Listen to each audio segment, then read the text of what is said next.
back to another Simpsons Treehouse of Horror episode review. So this one is for the 14th Treehouse of Horror, which was in season 15. Again, always staggered behind one season. So this one, I do have the Wikipedia page open just to remind myself of titles and of kind of the plot of one of them, because I keep forgetting it, which doesn't say great things about that segment, but anyway. So this one, the first one is called Reaper Madness, which of course is a spoof on Reefer Madness, although that is the only thing it has in common with it is title. So this one, basically, the Grim Reaper comes for Bart's soul, actually. Death has caught up with him. They really don't say why, for any reason or anything. But of course, Marge is not about to let this go with a fight. It turns into like a whole Benny Hill spoof thing of them going through the doors in the hallway, trying to catch up with Bart and evade the Grim Reaper. And at the last possible second, Homer manages to kill Death. Don't ask me how that's possible, but he manages it. And then he doesn't know quite what to do with the remains of Death, because he's kind of just like powdery, dusty bones in a cloak, sitting in their living room for like a week before Marge is like, it's trash day, take that thing out to the trash. So he does, and he dumps the body, but he keeps the cloak. He's like, hey, finally, finally a dead man's clothes that fit a fat guy, and he puts on the cloak. Like an idiot. Who couldn't possibly have seen what was going to happen here? It's just like the Santa Claus. You put it on, you become the guy. So first thing that happens is one of his hands turns all skeletal, because now he's the new Death, and it's his orders to carry out who has to die. Of course, Homer being Homer, he feels the need to abuse his powers, like, to get better seats in, like, a ball game, just death, like, knock out everybody in front of him, so he can have first round, shit like that, you know, as you do. And all's fine and well with this for him until Marge's name, for some reason, comes up, and he can't bring himself to do it. He says, fine, anything but that, and then his own name comes up, and he's like, never mind, go back to that last one. Because Homer is self-serving like that, so fine. He figures he's gonna find a way to cheat the system, and he, like, dresses up, I forget if it's Patty or Selma, like Marge, and bumps her off, hoping that it won't be noticed, and then he goes trying to, like, evade God, I guess. But, yeah, that was the first segment. I guess it's Halloween-y enough. That one's fine. The second one is Frankenstein, which, shocker, I wonder what it could possibly be a parody of. We could, like, never ever guess, right? So apparently we get, like, some backstory on Professor Frink and his dad being, like, some exciting world explorer or something, which I don't know if that's canon or if that's just for this. Usually the Treehouse of Horror episodes, their lore stays within their episodes. They have no bearing on the rest of the series. But, yeah, so basically his dad is, like, an Indiana Jones type.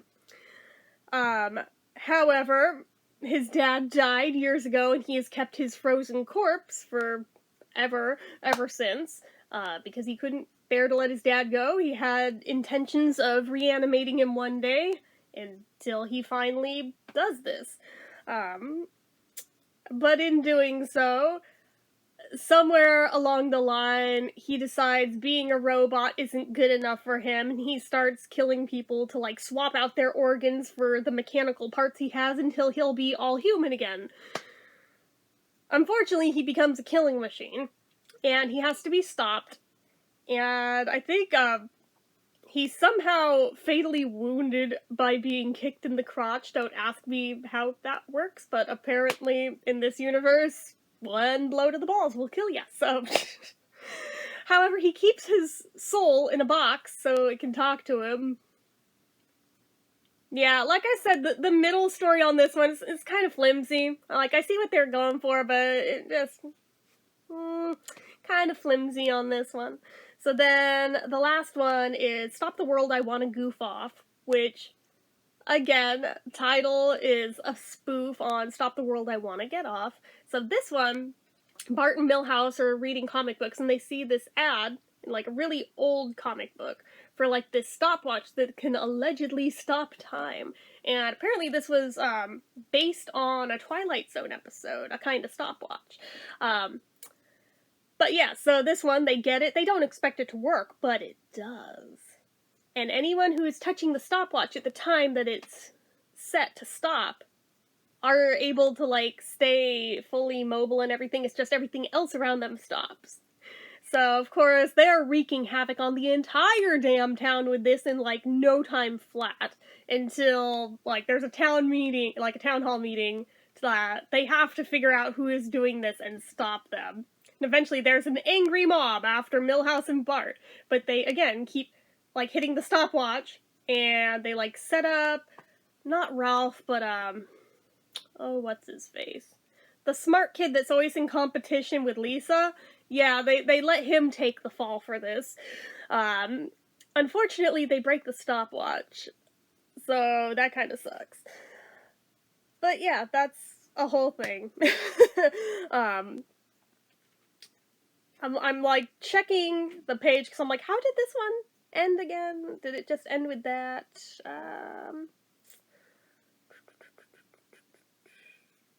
Yeah, it doesn't really say on here.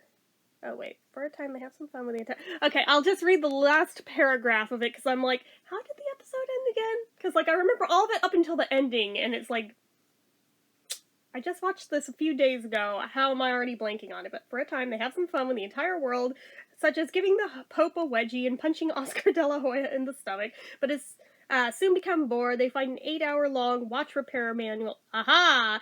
But it takes the two 15 years to repair the device. That's right, I did forget about that. Just before they reactivate the watch and realizing that they need a scapegoat to avoid the lynch mob's wrath, they place Martin in the middle of the mob that was about to attack them. He is killed when timer starts, as De La Hoya exclaims, "This kid is fun to punch."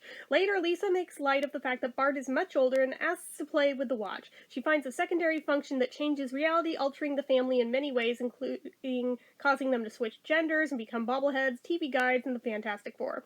Homer has her stop when the family, now normal with Bart at 10 years old again, is playing with hula hoops. That's right. It was like such a weird ending that I think my brain just blocked that one out. So I mean, it was better than the middle section, but at the same time was like, it started out strong but then kind of fizzled towards the end. It was okay though. I would still say it's better than the middle segment was. So, I don't know, this one, I'd probably give like a 3.5 out of 5 for a rating of the episode. It's still better than some have been, but it was just like, they were starting to phone it in again. Like, the prior year's special was better, but this one, I don't know, it felt like they were kind of running out of steam once more, so I guess we'll have to see what happens in the next special after this. Does it get better? Does it get worse? We'll have to find out.